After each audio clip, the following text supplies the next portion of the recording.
Oi, pessoal! Chegou a hora de encarar o TCC, mas calma. A ideia aqui é justamente desmistificar esse processo de pesquisa. A gente vai transformar aquele bicho de 7 cabeças, sabe, em um passo a passo bem visual e o mais importante, totalmente gerenciável. E olha, é super normal se sentir um pouco perdido no começo, viu? É um projeto grande, dá aquele frio na barriga. Mas a grande sacada é que existe um método, um caminho. E com o mapa na mão, a jornada fica muito, mas muito mais tranquila. Então, vamos direto ao ponto. Por que todo mundo fala tanto da tal da revisão bibliográfica? Porque ela é, literalmente, a espinha dorsal do trabalho. Não é só para encher página, não. É o que dá sustentação, o que mostra que a sua pesquisa não saiu do nada, que ela tem um embasamento teórico forte. E para organizar essa conversa, a gente vai seguir um roteiro bem simples. Primeiro, a gente entende a fundação, o que é essa revisão.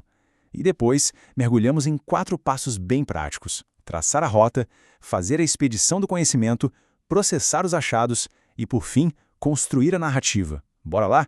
Olha só que legal esse fluxograma. Ele vai ser o nosso mapa, o nosso guia visual durante toda a jornada. Com ele, a gente sabe exatamente onde está e qual é o próximo passo. É perfeito para não se perder no meio do caminho e manter o foco total. Certo. Antes de botar a mão na massa, vamos só garantir que todo mundo está na mesma página. O que é, afinal, uma revisão bibliográfica? Resumindo bem, é uma investigação profunda sobre tudo que já foi escrito e publicado sobre o seu tema. Pense em livros, artigos, teses, tudo isso entra no jogo. Então, vamos começar. Passo número 1. Traçar a rota. E aqui, gente, está talvez a decisão mais crucial de todas. Escolher, e, mais importante ainda, delimitar o tema da pesquisa. É aqui que o jogo começa de verdade. Mas como escolher um bom tema? A chave é o equilíbrio. O tema perfeito é aquele que, primeiro, interessa de verdade, algo que desperta curiosidade. Mas não adianta só isso. Ele também precisa ser relevante, ter fontes para pesquisar e, claro, caber no tempo que a gente tem. É a união do útil com o agradável. O grande segredo aqui é afunilar as ideias. Pensa assim, começar com o impacto das redes sociais é muito vago, né? É um oceano. A gente pode fechar um pouco para redes sociais e saúde mental. Melhorou. Mas que tal ir mais fundo? Algo como: qual é a relação entre o tempo de uso do Instagram e os níveis de autoestima em adolescentes aqui no Brasil? Pronto. Agora a gente tem uma pergunta específica, uma bússola que vai guiar toda a pesquisa. Rota definida? Pergunta de pesquisa na mão? Então agora é hora de calçar as botas e partir para a expedição do conhecimento. Vamos descobrir onde e como encontrar as melhores informações para responder a nossa pergunta sobre Instagram e autoestima. E nessa busca é super importante saber a diferença entre os tipos de fonte. As primárias são a origem de tudo, o dado bruto, sabe? Tipo um artigo que publicou os resultados de uma pesquisa original com entrevistas. Já as secundárias são aquelas que analisam e comentam as fontes primárias, como um livro que reúne várias pesquisas sobre o assunto. As duas são essenciais para um trabalho bem fundamentado. E hoje em dia, a gente tem ferramentas digitais incríveis para essa expedição. Olha só essa lista. Plataformas como o Google Scholar, Cielo, Scopus, elas são verdadeiros tesouros. Com alguns cliques, a gente tem acesso a um universo de artigos e pesquisas científicas de confiança. Isso otimiza o tempo de um jeito fantástico. Mas para não se afogar nesse mar de artigos, precisa ter estratégia. A dica de ouro é usar palavras-chave bem específicas. E olha que legal, dá para combinar termos. Usando o nosso exemplo, em vez de só redes sociais, a busca pode ser Instagram e autoestima e adolescentes. Outra coisa, filtre por data, tipo só artigos dos últimos 5 anos. Isso foca a busca no que há de mais atual.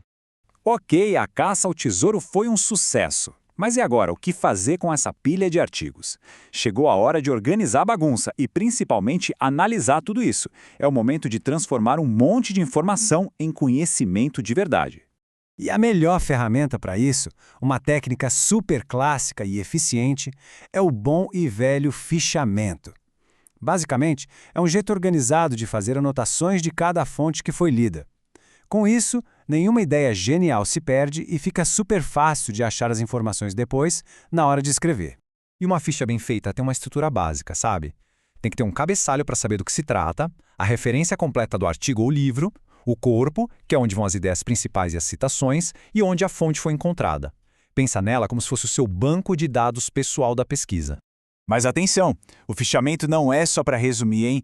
O pulo do gato é analisar criticamente o que se está lendo. Não é só perguntar o que o autor falou, mas sim como ele chegou a essa conclusão, a metodologia que ele usou é boa, o que ele esqueceu de mencionar.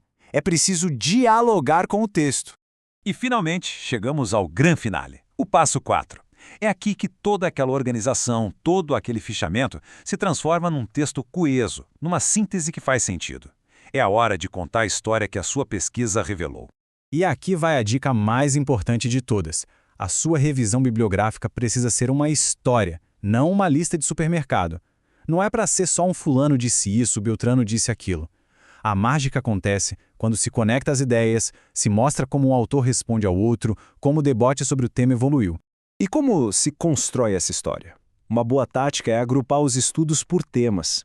Por exemplo, um parágrafo pode juntar os autores que mostram o lado negativo do Instagram, e outro parágrafo pode trazer a visão daqueles que apontam os aspectos positivos. É nesse diálogo, nessa comparação, que a análise crítica aparece e o texto ganha profundidade. E ao fazer tudo isso, ao mapear o que já foi dito, uma coisa incrível acontece. A gente começa a ver o que não foi dito. Aparece uma lacuna, um espaço em branco.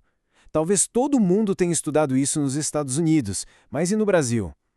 E é exatamente nesse espaço que o seu TCC vai brilhar. A grande pergunta é, qual vai ser a sua contribuição original para essa conversa?